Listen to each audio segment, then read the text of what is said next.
आज हम अध्ययन करेंगे आवर्ती बहुभुज का। भूगोल में हमारे 12th में प्रायोगिक में प्रथम लेसन में ही ये है, प्रथम पाठ में ही आवर्ती बहुभुज। आवर्ती बहुभुज होता क्या है? आवर्ती बहुभुज होता है जो हमारा वर्ग है या कोई भी चर है, उस चर का या वर्ग का हम आवर्तियों का वितरण प्रदर्शित करते हैं। आवर्तियों का वितरण जो है वो ग्राफिकल तरीके से यानी आरेखी विधि के द्वारा प्रदर्शित किया जाता है। जब आवर्तियों का वितरण जो है वो ग्राफिकल तरीके से प्रदर्शित किया जाता है तो उसमें एक आकृति बनती है आवर्ती बहुभुज की। आवर्ती बहुभुज अपने नाम से ही परिचय दे रहा है अपना।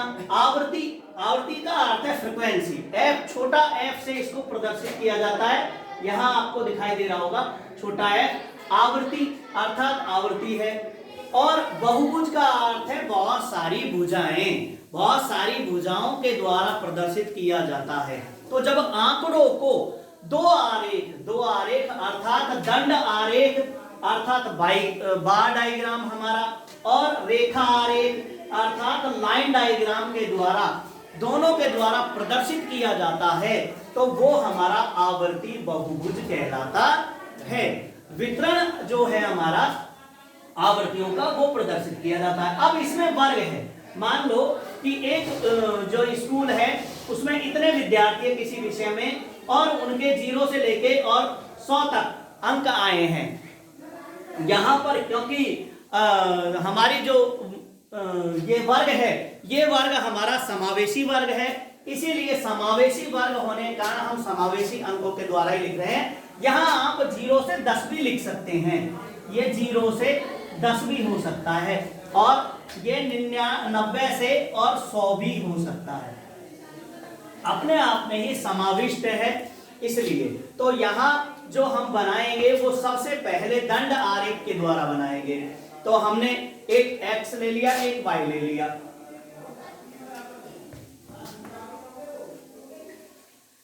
x और y दो एंगल हो गए हमारे। एक तरफ जो है हमने मापक मान लिया कि 1 सेंटीमीटर। 1 सेंटीमीटर का अर्थ है कि 10 मिलीमीटर। 10 मिलीमीटर क्या प्रदर्शित कर रहा है?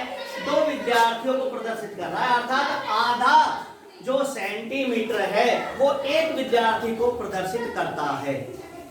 किसी क्लास में, किसी विषय में 0 से 9 अंक लाने वाले 4 विद्यार्थी हैं, 10 से 19 अंक लाने वाले 5 विद्यार्थी हैं, 20 से 29 अंक लाने वाले 5 विद्यार्थी हैं, 30 से 39 अंक लाने वाले 7 विद्यार्थी हैं, 40 से 49 अंक लाने वाले 6 विद्यार्थी हैं। इस प्रकार ये हमारे अंक हैं और ये हमारे विद्यार्थी हैं जिन्होंने अंक प्राप्त किए हैं। 90 से 99 अर्थात 100 तक का जो अंक है वो 4 विद्यार्थियों ने प्राप्त किए हैं। अब हमें बनाना क्या है कि हमारा 1 सेंटीमीटर 2 विद्यार्थियों को प्रदर्शित करता है। तो यहाँ पर 0 से 9, यहाँ भी हम 1 सेंटीमीटर पे निशान लगा लेंगे और 1 सेंटीमीटर पे हमारा जो वर्ग है उसको निर्धारित कर देंगे। ये हो गए विद्यार्थियों के अंक, विद्यार्थियों के अंक। और दूसरी तरफ है हमारे विद्यार्थियों की संख्या। तो विद्यार्थियों की संख्या में हमने 1 सेंटीमीटर बराबर 2 विद्यार्थी माने हैं, तो 2, 4, 6, 8 और 10। इस प्रकार हमारे ये विद्यार्थियों की संख्या हो गई और अंक हो गए।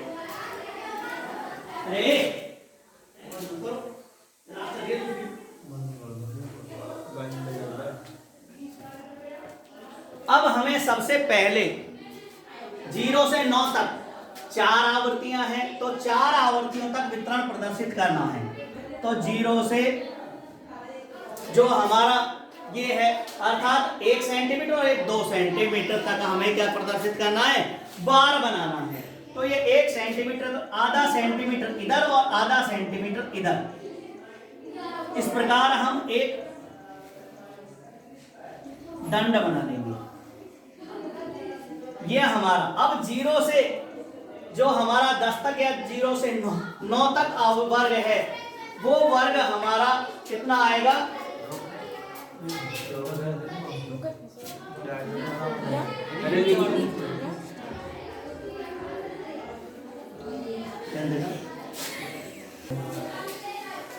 जीरो से 9 तक के जो वर्ग है हमारा, उसमें हमने 4 आवृत्तियों तक वितरण प्रदर्शित कर दिया है।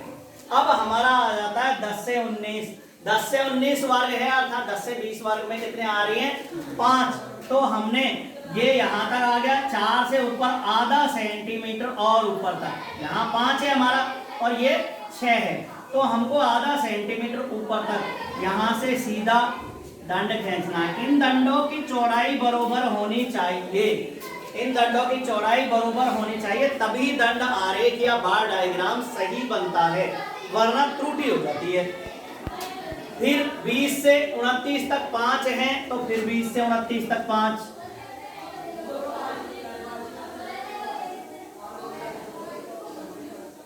ये 20 से 29 तक 5 हो गए। फिर 30 से 39 तक 7 है, तो यहां तक अपना बीच का जो भाग है 6 और 8 के बीच में 7 है, तो 6 और 8 के बीच में 7 तक हम क्या करेंगे?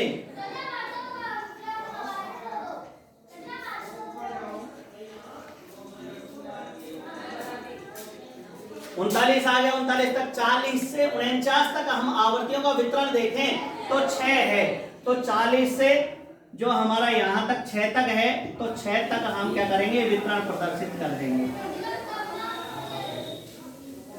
फिर उसके बाद 50 से 49 तक 10 है, तो 50 से 49 तक हम वितरण कितना प्रदर्शित करेंगे? 10 तक।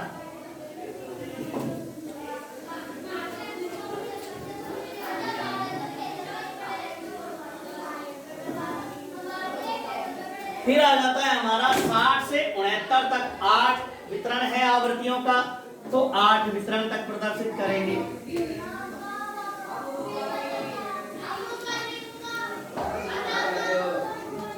फिर 70 से 69 6 है, तो 70 से 69 तक 6,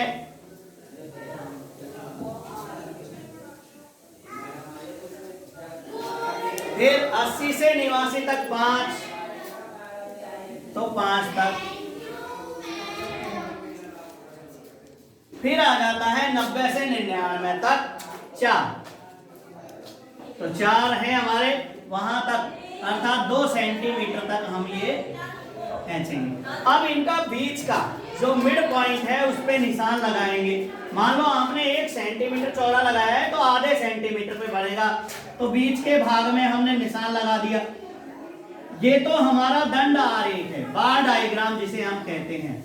इसके बाद जब इसकी आवृत्तियों के द्वारा बहुभुज अर्थात बहुत सारी भुजाएं लगा दी जाती हैं, तो आवर्ती बहुभुज कहलाने लग जाता है। तो इसको स्केल की सहायता से मिड बिंदु को, मिड पॉइंट को अपन सीधा का सीधा मिला देंगे।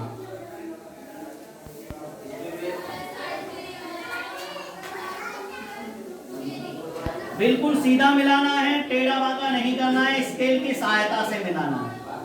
इस प्रकार आपका ये आवर्ती बहुभुज बनकर के तैयार हो गया।